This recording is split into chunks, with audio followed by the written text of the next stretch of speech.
Bonjour, bienvenue sur DigiSchool.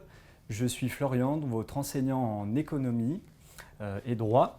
Je vais aujourd'hui vous présenter un corrigé qui ne sera pas détaillé mais qui sera détaillé par la suite donc de l'épreuve qui a eu lieu ce matin. C'est parti. Nous allons commencer par le droit.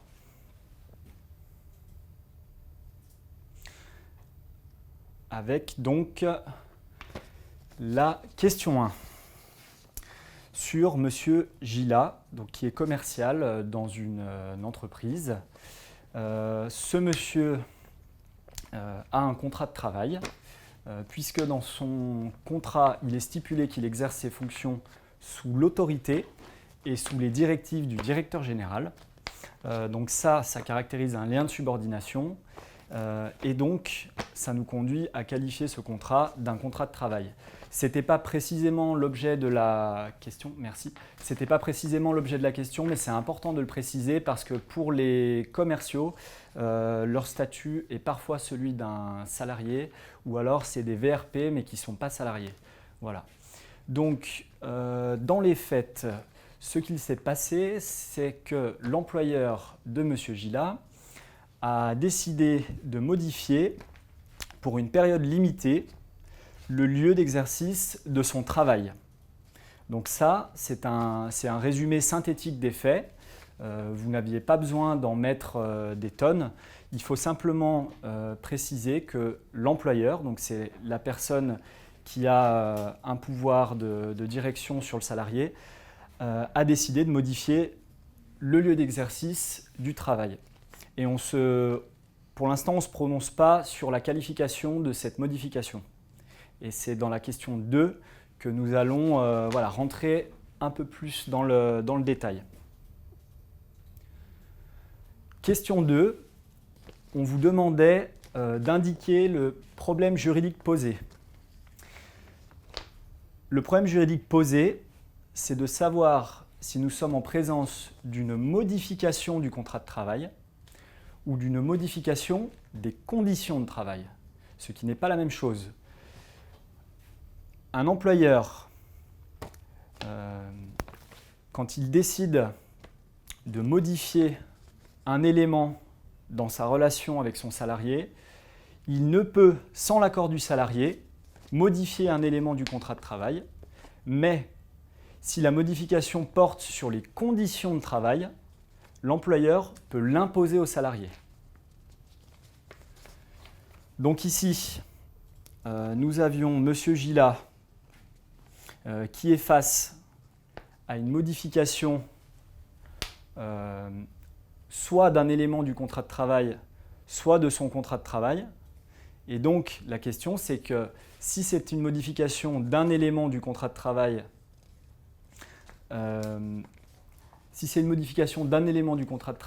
l'employeur ne peut pas l'imposer au salarié. Si c'est une modification du contrat de travail, l'employeur peut l'imposer au salarié. Dans ce contrat de travail, nous avions une clause de mobilité. Alors on va passer. Voilà, on va passer. Donc c'est la question 3. Et on vous demandait de préciser si la clause de mobilité est valable. Donc ça, il fallait faire à la fois appel à vos connaissances et aussi bien regarder ce qu'il était dit dans les annexes, parce que voilà, faut pas oublier de bien utiliser les annexes. Là, nous commençons par rappeler donc la règle, le principe. Une clause de mobilité est opposable au salarié à condition de définir de façon précise sa zone géographique, donc sa zone géographique d'application. Et ça, vous l'aviez donc dans l'annexe 6. Vous aviez un arrêt de la Cour de cassation qui vous indiquait cela. Dans le cas où la clause est précise, le changement du lieu de travail ne constitue pas une modification du contrat de l'intéressé. Donc dans ce cas-là, ça veut dire que cette modification, elle peut être imposée. L'employeur donc, ne peut mettre en œuvre la clause de mobilité qu'à certaines conditions. il faut qu'il agisse dans l'intérêt de l'entreprise. Première condition. Il faut qu'il respecte un délai de prévenance. Il ne peut pas le faire, par exemple, du jour pour le lendemain. Ce délai de prévenance, il est marqué par une notification écrite. Et la mutation, elle doit être motivée. Elle n'est pas dépendante de l'unique volonté de l'employeur qui a envie de muter son salarié. Il doit vraiment y avoir un besoin pour l'entreprise. Également, la clause de mobilité ne doit pas servir à modifier d'autres éléments du contrat, notamment la rémunération. Et ça, on va voir que là, dans votre cas, ça pouvait être source de problèmes, de débats. On va voir ça tout de suite après. Alors, un exemple. Le salarié peut refuser sa nouvelle affectation. Le salarié peut refuser sa nouvelle affectation si celle-ci s'accompagne d'un changement de secteur commercial, alors que l'un des éléments du salaire dépend du chiffre d'affaires du lieu d'affectation. C'est-à-dire qu'on a un salarié, si son chiffre d'affaires dépend d'un lieu d'affectation, si on le met à un autre endroit, forcément, si à l'autre endroit, les potentiels de clientèle, par exemple, sont inférieurs, son salaire va être inférieur. Donc, du coup, la clause de mobilité va avoir une incidence sur le salaire. Donc, si vous voulez, ce n'est pas forcément une incidence directe, mais ça peut être une incidence indirecte, comme là dans cet exemple. La dernière condition donc, pour qu'une clause de mobilité soit valable, c'est que celle-ci ne soit pas appliquée de façon abusive ou déloyale, ni porter une atteinte disproportionnée à la vie privée du salarié. Voilà. Donc, ça, c'est au salarié de le prouver, c'est-à-dire qu'il doit prouver que l'employeur a agi de mauvaise foi et non dans l'intérêt de l'entreprise. Voilà. Donc, on va voir maintenant, là, ce que vous faites au niveau de la méthodologie, c'est qu'il faut d'abord rappeler les conditions et ensuite appliquer en fonction des éléments que vous avez dans le sujet, appliquer au cas pour voir si, dans votre cas, les conditions sont remplies ou non. Alors, on va voir ça tout de suite.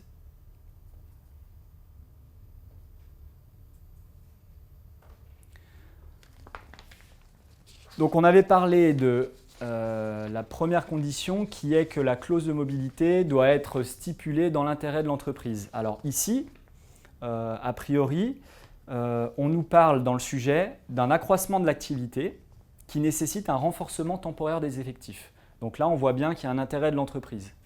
Ensuite, sur le délai de prévenance, je rappelle, c'était la deuxième condition. Sur le délai de prévenance, on vous dit dans le sujet qu'il y a un délai de prévenance d'1 mois. Donc ça, la condition du délai de prévenance, a priori, elle est remplie. Ensuite, là, j'ai inversé la condition 3 et 4 parce que la dernière, on va passer un petit peu plus de temps dessus. Donc la condition numéro 4 d'abord, application de la clause de façon abusive ou déloyale. A priori, je dis bien a priori, selon les faits qui nous sont présentés, la clause n'a pas été appliquée de façon abusive ou déloyale. Voilà. Et donc, on va revenir sur la rémunération. Donc là, ce point-là fait débat parce qu'il est possible, du fait du lieu là où l'employeur veut faire travailler M. Gila, il est possible que cela engendre des frais supplémentaires et que dans ce cas-là, si ça engendre des frais supplémentaires, du coup, ça vient modifier la rémunération. Donc là, on est sur une modification du contrat de travail. On n'est pas sur une modification des conditions de travail. Voilà. C'est ce que j'avais dit au départ, c'est-à-dire que la modification de la rémunération, par exemple, c'est une modification du contrat de travail et elle ne peut être faite librement sans l'accord du salarié. Elle ne peut pas être imposée au salarié. Donc là, le point qui fait débat, c'est celui du changement de la rémunération parce qu'à cause des frais supplémentaires, il est possible que, en raison de ces frais, la rémunération de M. Gila baisse. Voilà. Alors, la conclusion, c'est qu'a priori, la clause de mobilité, elle pourrait être valable, mais elle est quand même floue quant à ses incidences sur la rémunération du salarié. Donc, c'est difficile de donner vraiment une réponse tranchée comme ça dans dans une proposition de corriger, mais c'est vrai que là, au niveau de la rémunération, ça peut paraître un petit peu limite. Ça dépend aussi des circonstances de fait et de l'éloignement, des frais supplémentaires, voilà, de ces choses-là. Maintenant, nous allons passer donc à l'argumentation juridique que pourrait présenter M. Gila, donc pour pouvoir refuser l'application de la clause du contrat de travail. Alors, on a en annexe, et ça c'est important, il y a un extrait donc, de l'arrêt de la Cour d'appel de Versailles du 5 septembre 2012, où vous avez l'exemple d'une salariée qui s'est vue imposer, donc qui s'est vue mettre face à une clause de mobilité. Et dans ce cas-là, ça a porté atteinte à sa vie privée, sa vie personnelle et familiale. Donc, ici, ce qui se passe pour M. Gila, c'est que, en raison de l'application de cette clause, il doit faire le trajet pour se rendre à son lieu de travail en sens opposé à celui qu'il fait habituellement pour déposer donc, ses enfants et sa femme qui travaillent sur le même trajet que lui.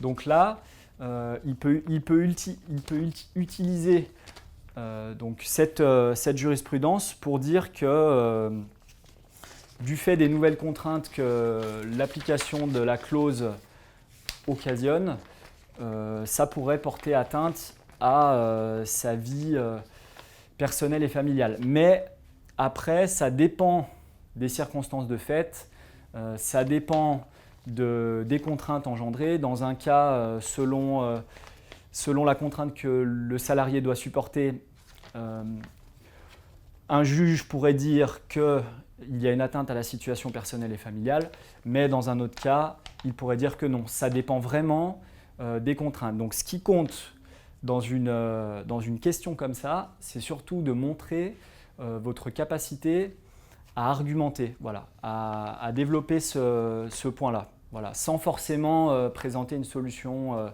tranchée, mais en tout cas de montrer que vous savez argumenter.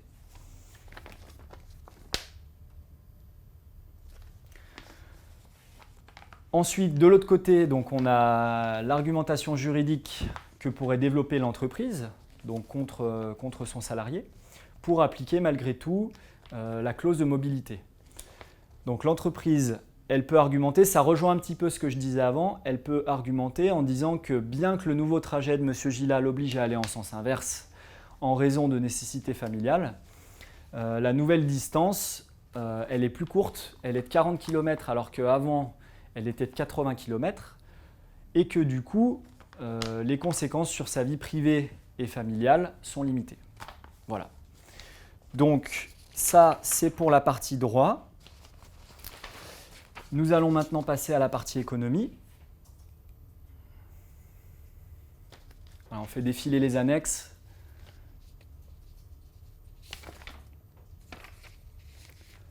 Voilà, donc en économie, un sujet qui porte sur les relations entre la croissance économique et le développement durable, avec cette première question, distinguer les notions de croissance économique et de développement durable. Alors, première chose, quand on vous demande de distinguer deux notions, la première chose et la meilleure chose à faire, c'est d'abord de les définir. Parce que vous n'allez pas distinguer quelque chose que vous ne définissez pas. Donc là, ça fait appel à des connaissances de cours. Il faut définir la croissance économique. Donc la croissance économique, c'est un processus quantitatif se traduisant par l'augmentation au cours d'une longue période d'un indicateur représentatif de la production de richesse d'un pays. Cet indicateur, l'indicateur qui est le plus souvent utilisé, c'est le PIB, le produit intérieur brut, pardon, qui mesure les richesses produites durant l'année par les unités institutionnelles résidentes. Voilà, donc l'idée c'est de définir la croissance économique, un processus quantitatif avec une accumulation, une augmentation d'un indicateur représentatif de la production de richesses. Voilà. Pour ce qui est du développement durable, le développement durable, c'est un développement qui est fondé sur une croissance économique et qui permet de satisfaire les besoins des générations actuelles tout en préservant la possibilité de satisfaire ceux des générations à venir. C'est-à-dire que là, vous pouviez utiliser donc l'annexe 1. On vous donnait quasiment la définition. On vous disait dans le premier paragraphe, le développement durable qui équilibre les besoins actuels avec ceux des générations à venir est au cœur de l'agenda du développement des Nations Unies. Voilà. Donc là, vous avez les deux notions. Vous les définissez d'abord et ensuite, vous faites la distinction. Donc la distinction, c'est que la croissance, c'est un processus quantitatif, c'est une accumulation, et le développement durable, c'est un processus plus qualitatif. C'est-à-dire qu'avec le développement durable, on se préoccupe pas seulement du volume de production annuel d'un pays, de ses unités résidentes, mais on se préoccupe de la durabilité de cette production par rapport à des facteurs sanitaires et environnementaux. Donc, c'est-à-dire qu'avec le développement durable, on cherche une croissance pérenne. Voilà. Donc c'est ça la principale distinction. Le développement durable va plus loin que l'idée de la croissance qui est simplement un processus quantitatif. Question de déterminer les moyens dont dispose l'État pour favoriser le développement durable. Alors là, j'ai réuni deux principaux groupes. Il y a certainement beaucoup d'autres choses. Je vous invite à aller voir le corrigé final. Il y aura certainement des choses qui seront rajoutées. Mais disons que par rapport à vos annexes et par rapport à vos connaissances, disons qu'il y a des choses qui sont incontournables à mettre. Et notamment, donc d'abord, quand on vous dit les moyens dont dispose l'État pour favoriser le développement durable, il faut penser à dépenses publiques. Voilà. Donc c'est pour ça que vous avez dépenses publiques en faveur de l'environnement. Et pour ça, vous avez l'annexe 4 qui s'intitule « Les actions en faveur de l'environnement ». Et vous avez des données chiffrées, vous pouvez même les rajouter. Il faut faire attention parce qu'il ne faut pas non plus paraphraser les documents. Quand vous rajoutez des données chiffrées, il faut le faire de manière intelligente.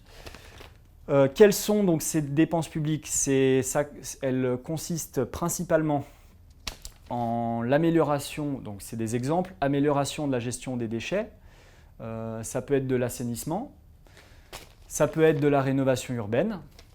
Donc rénovation urbaine, vous créez une ligne de tram, vous favorisez les transports en bus, vous faites des aires de stationnement pour le covoiturage par exemple. Voilà. Donc c'est toutes ces choses-là.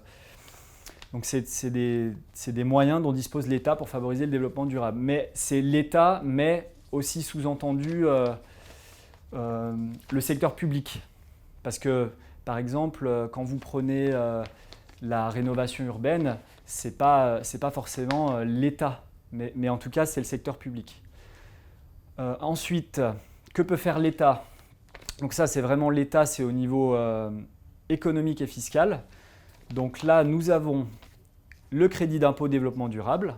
Ça pareil, c'était dans les annexes. Il suffisait de regarder et de le mettre. La taxe carbone, donc avec son nom officiel, la contribution climat-énergie. On a aussi, au titre des incitations économiques et fiscales, donc encore un exemple, la modification de la réglementation des sites industriels. Ça peut être aussi, ça je ne l'ai pas forcément mis, mais ça peut être la modification de la réglementation des habitations, par exemple avec l'utilisation d'ampoules à basse consommation. Voilà, donc ces choses-là. Et je vous le redis, il y aura plus de précision après.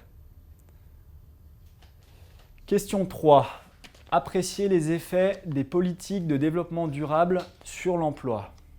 Donc vous avez les effets, les politiques de développement durable, l'emploi. Il faut bien lire le sujet et bien comprendre comment tout ça s'articule. Alors, ici, vous avez les annexes 2 et 3, surtout, qu'il faut utiliser. Annexe 2, évolution de l'emploi dans les éco-activités entre 2004 et 2014. Donc ces annexes, elles nous montrent, il faut mettre l'idée générale. Ces annexes nous montrent que les politiques de développement durable, elles ont des effets plutôt positifs sur les emplois verts. Mais attention, il ne faut pas tomber dans le piège, elles ont des effets neutres sur les emplois classiques, c'est-à-dire les emplois qui sont non verts. Et ça, vous le voyez dans l'annexe 2, vous avez un indice base 100 qui est appliqué à deux types d'emplois, les emplois dans les éco-activités et les emplois dans l'ensemble de l'économie. Et on voit bien que dans l'ensemble de l'économie, les emplois entre 2004 et 2014, ils n'ont presque pas bougé. Ils ont quasiment stagné, il y a même une petite baisse, bon alors on voit une petite baisse en 2009 parce qu'il y a eu la crise. Donc voilà, il faut pas hésiter à bien nuancer, à être précis. Voilà. Donc les effets des politiques de développement durable sur l'emploi, ce que nous dit l'annexe 2, c'est que l'emploi augmente dans les éco-activités. On voit que là, vous avez un indice base 100, après vous êtes à 130 approximativement en 2011. Donc l'emploi a augmenté de 30% entre 2004 et 2011. Mais comme je vous disais, pas d'augmentation, voire une légère baisse dans l'ensemble de l'économie.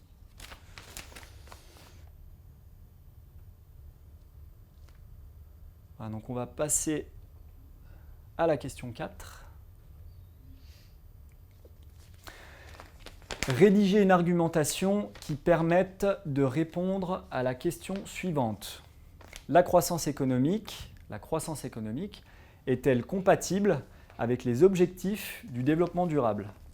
Donc là, ce que j'ai fait, j'ai simplement résumé deux axes en vous disant voilà, les idées que vous pouviez mettre, mais cette partie-là, je vais vraiment la préciser dans le corrigé final parce qu'on a une notion de compatible.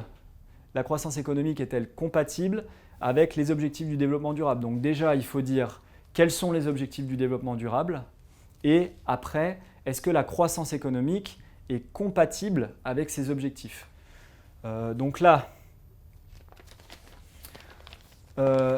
l'axe 1 et l'axe 2, je les ai rédigés comme ça, mais c'était vraiment très rapide. Ça va être refondu parce que là, je n'ai pas vraiment introduit la notion de compatibilité, mais on le voit quand même. Donc l'axe 1 consiste à dire que le développement durable est un frein à la croissance et à la compétitivité des entreprises. Donc ça voudrait dire, si je ramène ça au sujet, que le développement durable n'est pas compatible avec la croissance.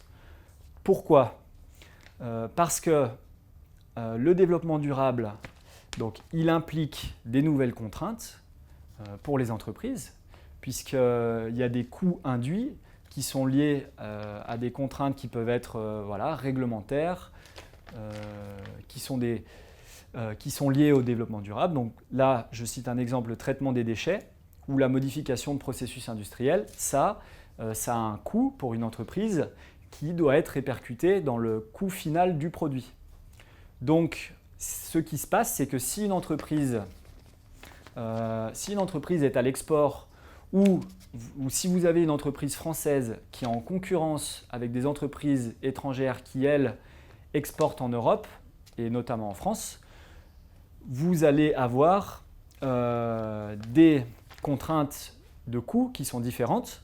Et par exemple, je prends l'exemple de l'Asie en ce moment parce que il y a par exemple pour le textile ou disons le secteur industriel en Asie, ils n'ont pas encore les mêmes contraintes au niveau environnemental et donc ils n'ont pas ces coûts induits environnementaux qui font monter leur prix de revient final. Donc en tout cas, pour ce qui concerne la France, si on se place dans une perspective macroéconomique en France, on peut argumenter en disant que nos objectifs de développement durable en France peuvent être un frein à la croissance et à la compétitivité des entreprises. Voilà. Et je développerai ça, donc vous inquiétez pas, dans le corrigé final, il y aura plus de précision. Axe 2, donc là on a dit dans l'axe 1 que ce n'était pas compatible, mais axe 2, il est possible de dire que le développement durable est compatible avec la croissance économique, en disant que le développement durable offre des perspectives de débouchés favorables à une croissance qui, dans ce cas-là, peut être qualifiée de croissance verte. Voilà. Donc, pourquoi est-il possible d'argumenter en disant que le développement durable est compatible avec la croissance? Parce que les nécessités du développement durable vont favoriser l'innovation. Elles vont favoriser le développement de nouvelles activités ou de nouveaux produits. C'est-à-dire que les politiques environnementales, elles s'inscrivent dans une modification de la société, des rapports entre les agents économiques, les individus, qui font que ça peut ouvrir des débouchés, voilà, des nouveaux produits. Par exemple, un exemple assez simple, en ville, vous avez par exemple le développement de services de location de vélos. Par exemple, ça peut être un débouché de croissance. Voilà, c'est quelque chose qui est lié, on peut dire, à une nécessité du développement durable de réduire par exemple la pollution en milieu urbain. Voilà. Et là, vous pouviez aussi utiliser l'annexe 6. Donc ça, je préciserai peut-être un peu plus l'utilisation des annexes parce que là, je vous ai vraiment présenté les grandes lignes sans forcément vraiment faire des références aux annexes. Mais en tout cas, c'est cité. Les politiques environnementales sont favorables à la croissance et à la compétitivité. Et ça a été rappelé dans le rapport Attali sur l'économie positive. Aussi, ce que j'ai mis, alors ça c'est une petite, un petit supplément, c'est vrai, et c'est cité aussi dans l'annexe 6, c'est que la philosophie du développement durable, ça amène aussi un climat de travail différent, ça peut amener des modifications de la productivité des employés parce qu'ils vont sentir qu'ils travaillent différemment dans un but disons plus entre guillemets noble, mais après ça dépend du point de vue et du regard de la personne sur l'écologie. Voilà. Ça c'est plus subjectif. Mais au niveau économique, c'est surtout d'insister sur le fait que le développement durable et ses contraintes, ses nécessités favorisent l'innovation. Donc par l'innovation, il peut y avoir des débouchés de croissance. Voilà. Donc j'en ai terminé pour la partie corrigée. Donc maintenant, on peut passer aux questions. Ouais, on peut commencer avec les questions oui. du droit. Donc pour le droit. Ma question, est-ce que le préavis fait partie de la clause de mobilité? Alors. Et si c'est faux, est-ce que ça nous enlève des points? Donc la question, je répète, la question c'est le préavis fait-il partie de la clause de mobilité? Donc la réponse est oui, c'est-à-dire que dans une clause de mobilité, il faut qu'un délai de prévenance soit respecté. Donc on va quand même regarder comment la clause est rédigée. Là, voilà. Donc, compte tenu de la nature des fonctions de L'Orangilla et des implantations actuelles de la société, des besoins liés à l'organisation et à la bonne marge de la société, pourront à tout moment conduire à un changement de ce lieu de travail, ce que L'Orangilla accepte sans que cela constitue une modification du présent contrat. Cette mobilité pourra s'exercer dans le ressort des secteurs géographiques limités aux régions Île-de-France et Grand Est où la société exerce son activité. Donc là, ce qui se passe, c'est qu'on n'a pas, le préavis n'est pas défini dans la clause, mais dans ce que je vous ai dit, c'est que l'employeur ne peut mettre en œuvre la clause de mobilité qu'à certaines conditions. C'est-à-dire que c'est au niveau de la mise en œuvre que le délai de prévenance doit s'appliquer. Donc là, dans la mise en œuvre de la clause, il y a eu un délai d'1 mois qui a été dit, qui a été stipulé, enfin qui a été en tout cas le salarié en a été informé. Donc là ici, au niveau du délai de prévenance, il n'y a pas a priori, je ferai un corrigé donc plus détaillé là-dessus si on veut rentrer dans les détails, mais a priori l'employeur a respecté son délai de prévenance. Alors la question c'était par rapport au nombre de points, si j'ai bien compris. Est-ce que le préavis fait partie de la mobilité? Est-ce que ça nous enlève des points si on a faux? D'accord. Alors ce qu'il y a, c'est qu'il fallait bien parler du préavis, parce que sans le préavis, la clause de mobilité, elle ne peut pas s'appliquer. Voilà. Donc après, ça dépend, voilà, faut pas vous inquiéter, ce n'est pas parce que vous n'avez pas mentionné un point ou parce que vous n'avez pas parlé du préavis que vous allez avoir tout faux. Après, ça dépend comment vous avez rédigé la chose et comment le correcteur va voir la compréhension que vous avez eue du sujet. Voilà. Alors, autre question, comme problème juridique ça fonctionne, un salarié peut-il s'opposer à une clause dans son contrat?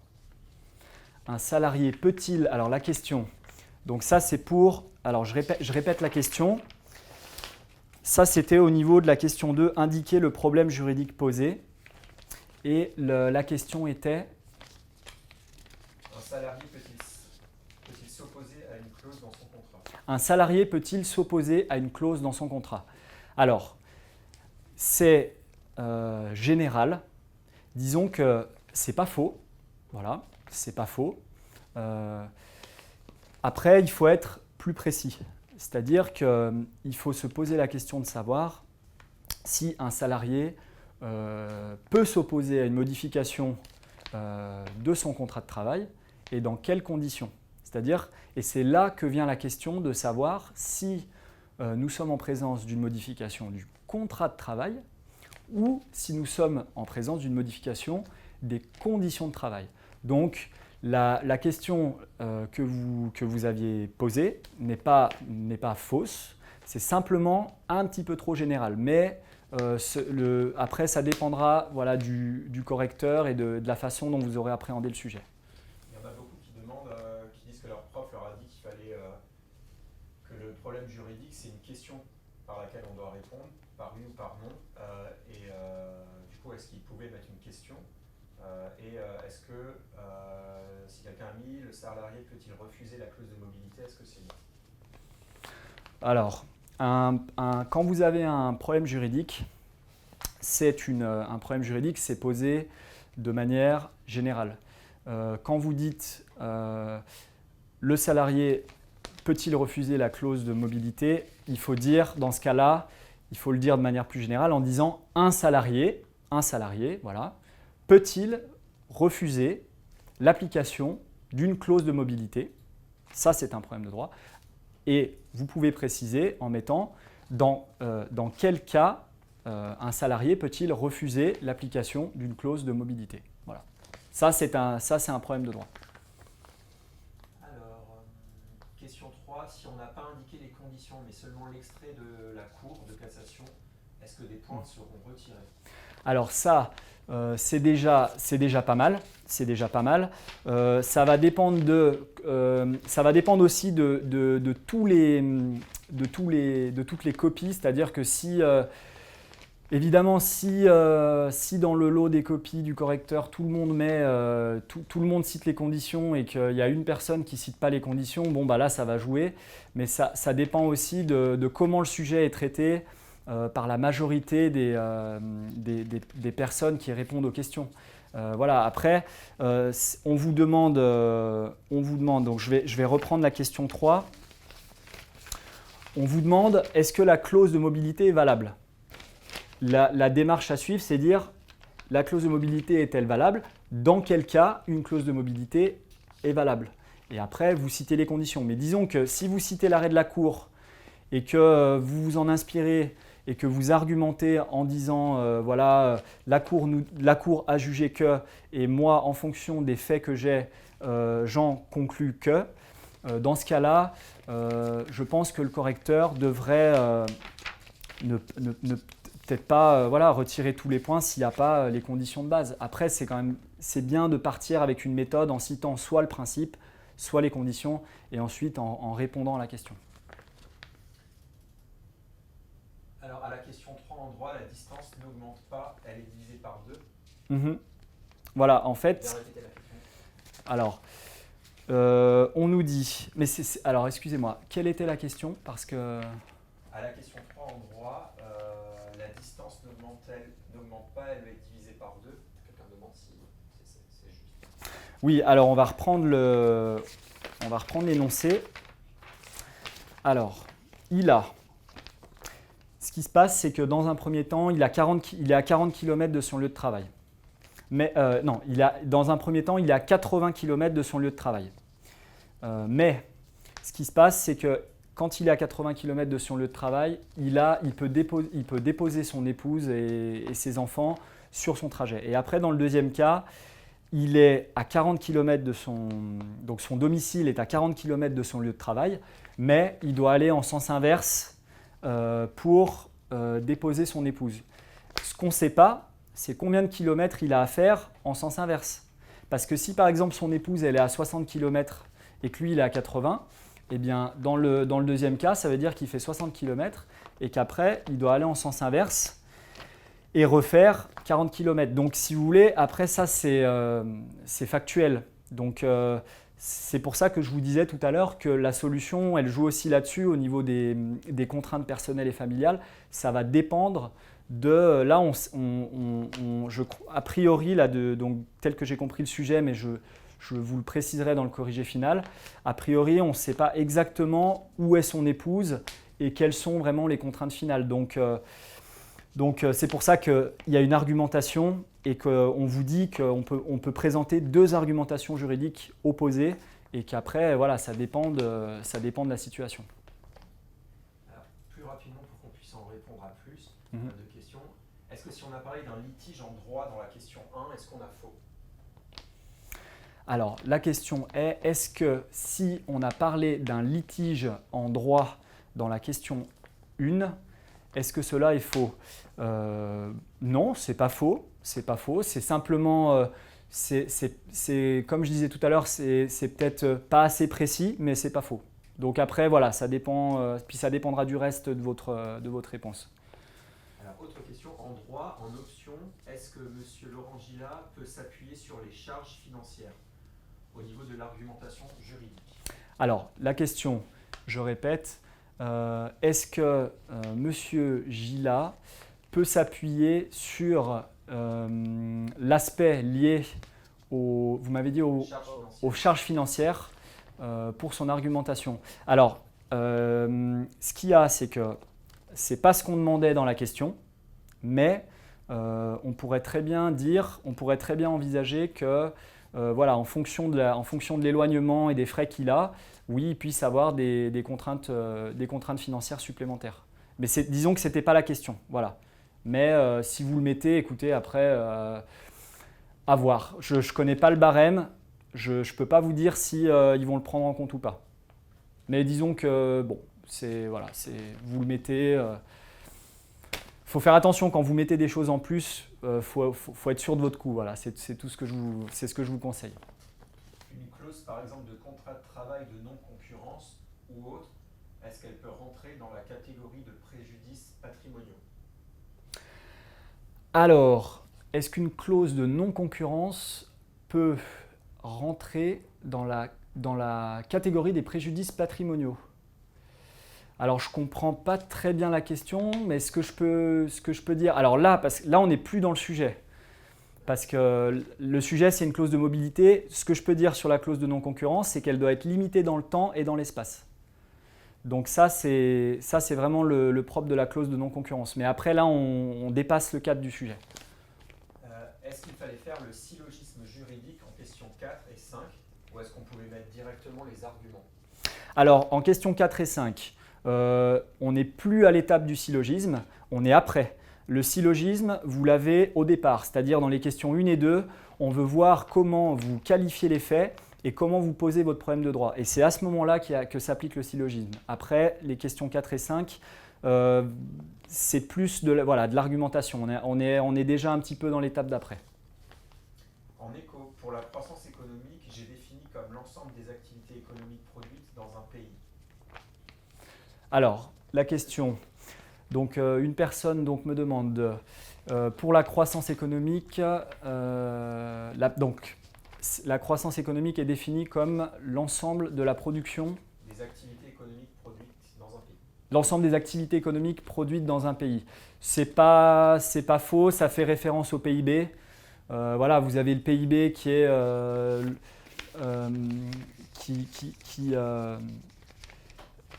qui se réfère à l'ensemble de la production du territoire. Donc non, c'est pas. Après, c'est soit des réponses trop générales, soit elles ne sont pas assez précises, mais c'est pas. Non, c'est pas faux du tout. Est-ce qu'on a des points si on a seulement mis ce contrat, est-il valable dans le problème juridique